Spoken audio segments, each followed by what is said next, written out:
Promotional consideration paid for by the following.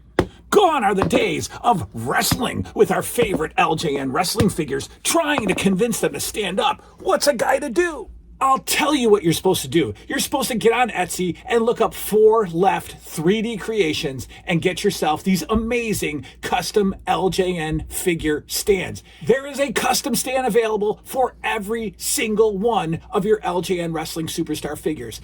Make your display shine by grabbing these custom LJN stands from 4 Left 3D Creations today. Hello everybody, Jason up, New Age Revolution Cave for this beautiful Saturday. That's right, the first official day of my weekend, Saturday. I love Saturday nights. I've told you that before. Love Saturday nights. No pressure to get up early on Sunday. No work. Liam and I'll hang out on the couch tonight, probably conclude season 5 of the Wonder Years. We have flown through that. We'll talk about that. It's amazing. And then, he'll go up to bed and I'll be by myself probably at about 12:31. And I'll stay up till 3 tonight. I'll just watch another movie tonight. I'm actually going to watch the Philly 3/17/85 Spectrum house show and get ready for Wrestling with the Past next week. Today on the big show is most memorable TV moments. And I think we're up to, 12, whatever. I don't know. But a memorable TV. So, like when I was thinking about this concept, I set the number at 30. It's not that easy to come up with 30 of anything, but I will. But you can't have memorable. You can't talk about memorable television moments. You can't talk about television in the 80s. You can't even talk about being an 80s kid without talking about cartoons. And I wasn't gonna do, as part of the 30 most memorable moments, I wasn't going to do cartoons because I've talked about it before. You can't not. You just can't not talk about cartoons. And if you're talking about cartoons, you can't not talk about Saturday mornings.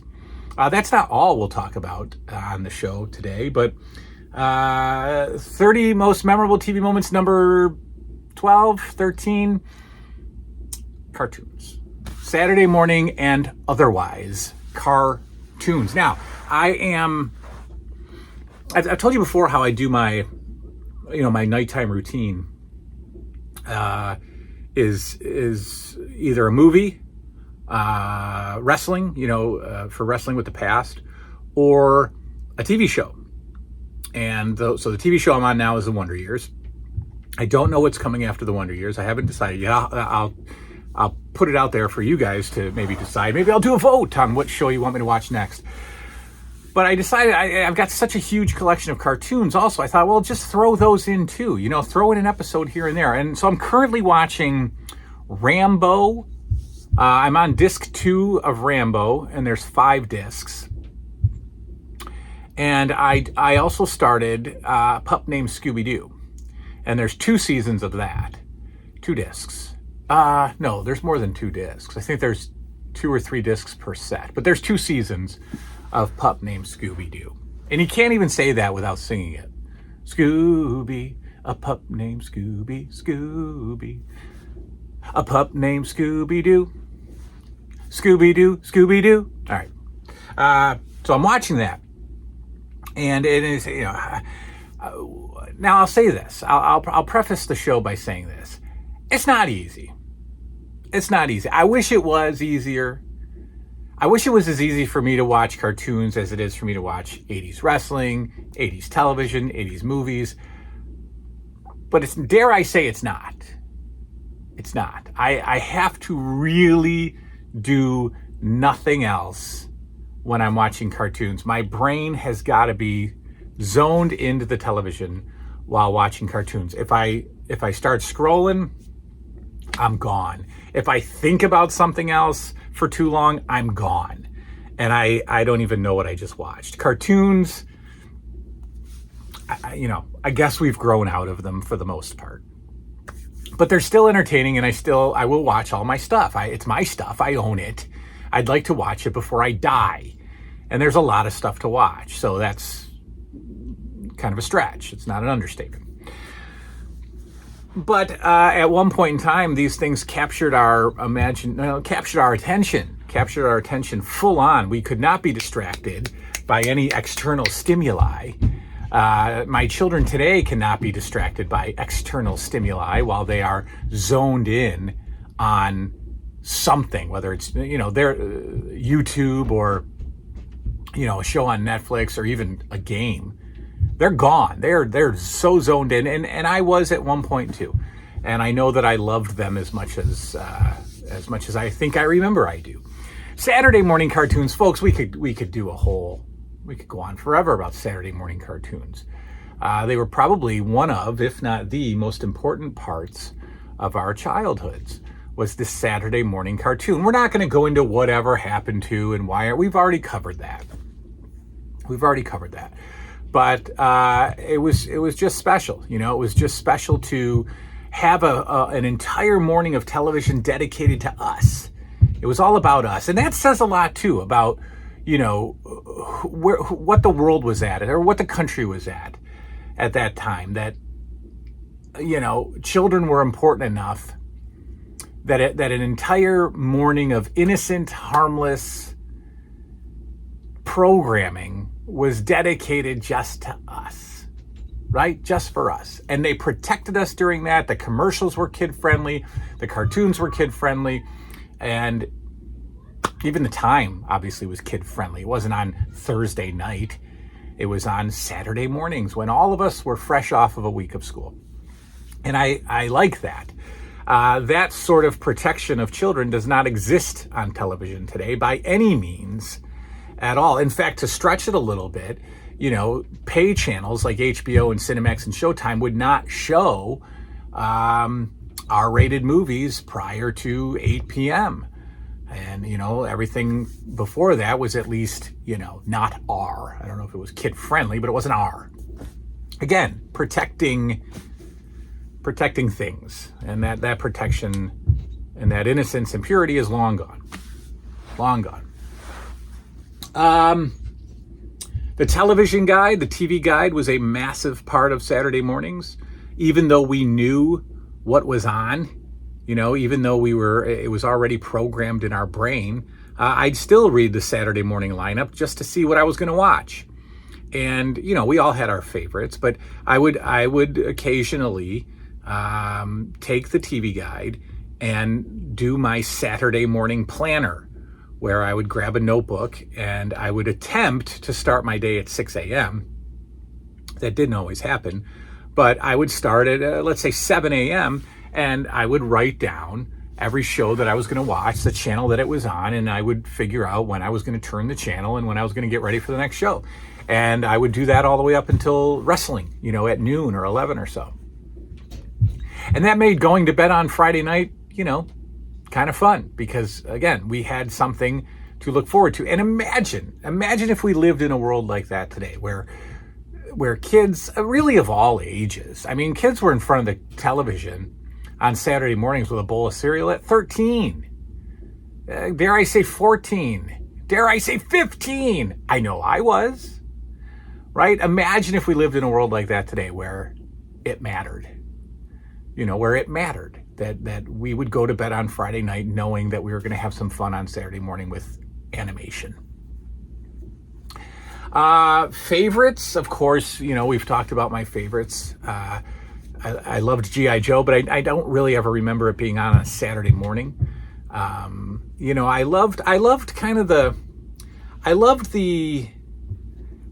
I don't want to say little kid cartoons, but I loved more of the non-action cartoons.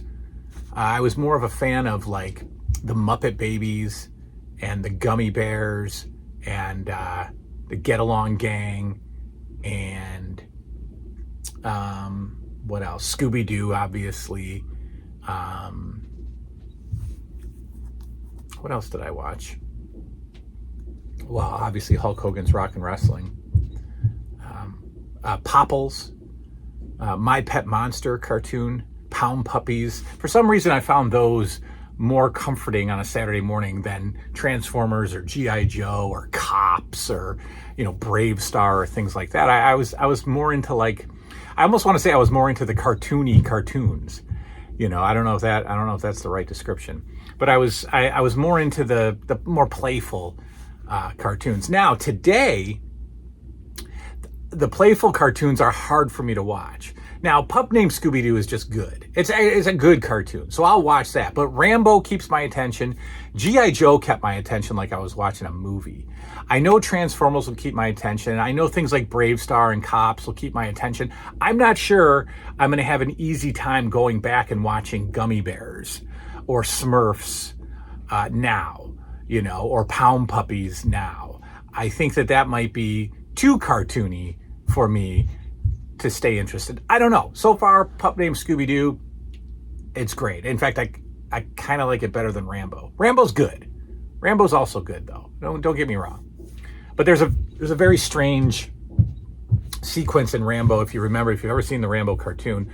Whenever he gets ready to go into battle, or whenever he like gets pumped up, they do a close-up of his bicep, and the vein in his bicep starts to pulse, and sweat starts to come down his arm, and then he ties his headband in. So you get, so Rambo's hulking up, but they zoom right in on the bicep. Like, they play the dun, and his bicep is like starting to get, I love it. And then Pup Named Scooby-Doo, so fun. And I think I loved that more as a kid than Scooby-Doo. Absolutely loved it more as a kid. I loved Flintstone Kids more than the Flintstones. I just liked them better. They just seemed good to watch. So the ABC lineup was great. The television guide planning was great. But then we take it out of Saturdays and we take it to after school or before school. Before school, I would be up and I'd be watching G.I. Joe, because G.I. Joe was on at 6 a.m. on our Fox affiliate, WUHF. And there was always like a cartoon block hosted by some kind of local celebrity. And ours was Buckaroo Bob. Oh, no, Ranger Bob. Ranger Bob and all the little kids were Buckaroos. So Ranger Bob had the Ranger Bob show, and it was on either before school or after school. But he would, he'd have a little skit and a segment, and I was in the audience once watching his little skit. It was just taped at a TV studio, and he would host, he would introduce the cartoons, and then in between commercial breaks, he'd do some kind of little studio skit.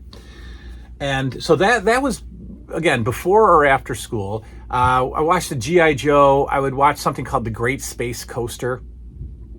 And I'm sure some others that I can't remember. And then it was off to school. And then after school was very fun because you got the Fox after school lineup. That was usually the Disney, the Rescue Rangers, obviously DuckTales, and Darkwing Duck was part of that, afternoon block, where even as a 13, 14-year-old kid, I was sitting down in front of that TV and I was watching that. Now, I never got into the next stage because I was probably around 16 or so. I never got into the Batman era on Fox. I never got into that after-school Batman thing, because at that point I was flipping over to TBS, and I was watching the TBS after-school lineup, which was, Brady Bunch and Leave It to Beaver and, shows like that. But so cartoons, obviously, massive part of our childhood. What I'll include now in the video are maybe a few intros of some of my favorites. My favorite cartoons as a kid. I'll play a few intros for you. Enjoy those. So memorable moment number whatever of television is the cartoon experience, folks. The cartoons led to the toys. The toys led to the cartoons. The cartoons led to the cereal. Led to the video game. Led to the bed sheets, the school folders, the T-shirts, the backpacks, the lunchboxes. The action figures, everything. The world that no longer exists is that domino effect that I just mentioned. The cartoon leads to so much over here and really just leads to childhood. Cartoons are again, another lost art. That is all. Enjoy these intros, and we'll see you tomorrow with the Power Hour. Good night.